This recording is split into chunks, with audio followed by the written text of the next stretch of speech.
Manuel Valenzuela is the soul of Barranco Oscuro, a fantastic winery that elaborates wines with personality, thanks to the balance between the native and the foreign grape varieties. Manuel uses ecological techniques to make his wines in a superb building. Barranco Oscuro has Europe's highest vineyards at 1,368 meters high, and they offer guided tours throughout the premises.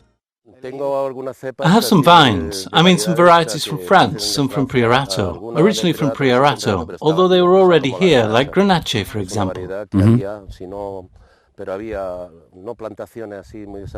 That variety already existed, but there were not many developed vineyards. The vines were there in between the vineyards. The old vineyards had many mixed varieties, and that made producing typified wines difficult. Yeah. This was a Costa wine which didn't take part of the income.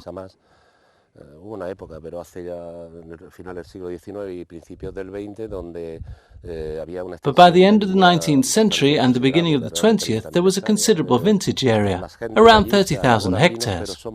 People used to make wine there, but they were very careless. They didn't pay much attention. But even so, complete and rich wines like those of Burgundy did appear, without any added flavour. Take that into account.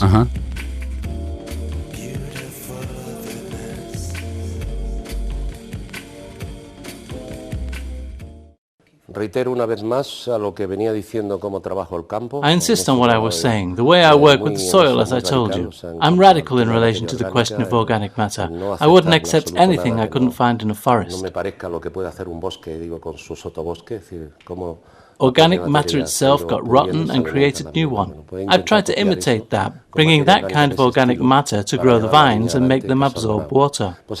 And it is the same idea here. I don't want to put any cooling system, nor correcting or stabilizing anything. What I have to do is harvesting the grapes while they are fresh and cool, so that they can be kept anywhere for 2 or 3 days before fermenting. They keep the fruity taste longer. In fact, these wines are still fruity 3 to 4 years after. And then we fetch the gadget over here. You see? That thing which has something on top like... Yeah, like a screw. We put it on top and start pushing down the pastry in order to soak it. That's the key for avoiding the use of sulfide. If you pump it, you are also oxygenating and putting oxygen into it. There's a risk of oxidization, and if it happens, you have to correct it with sulfide. Then I don't want to use sulfide. So the process is completely natural, and you don't know how it will come out. Exactly, but it comes out well.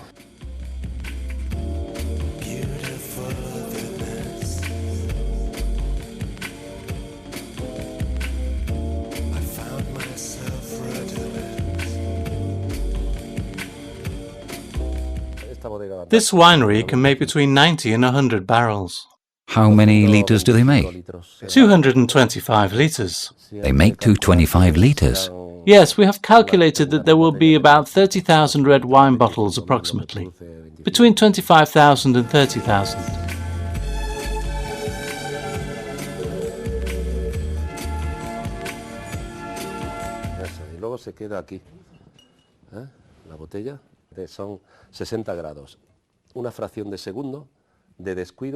And the bottle remains here. The temperature is 60 degrees. A tenth of a second late, or an empty or dirty bottle, and in less than a tenth of a second, I don't know. When you have it opened, it begins to rise, and when it gets to 60 degrees, clack, you get it. One by one. But when you make 500 a day...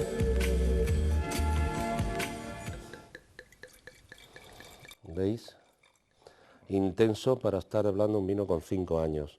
Brillante, sin ningún, You see the intense colour after 5 years storage? Brilliant. No signs of structure breaking. Brilliant and beautiful. Beautiful. So it could be here for 5 more years and the colour would be as intense. Beautiful. Great colour.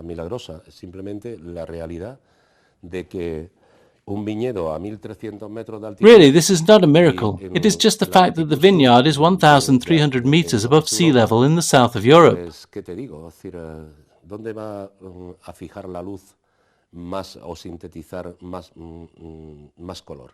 The light here helps to synthesize colors. Your skin gets darker here in the mountains, but with the help of snow too. Ultraviolet rays fall more vertically here. Is that the secret of this wine? Yes, ultraviolet rays make polyphenol fix better the higher the vines are.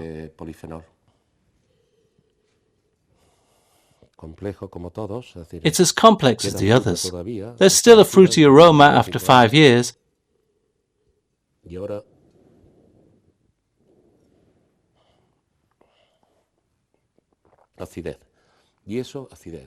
There's still a fruity aroma after 5 years, and the acidity, acquired acidity, guarantees that this wine can resist more and more time.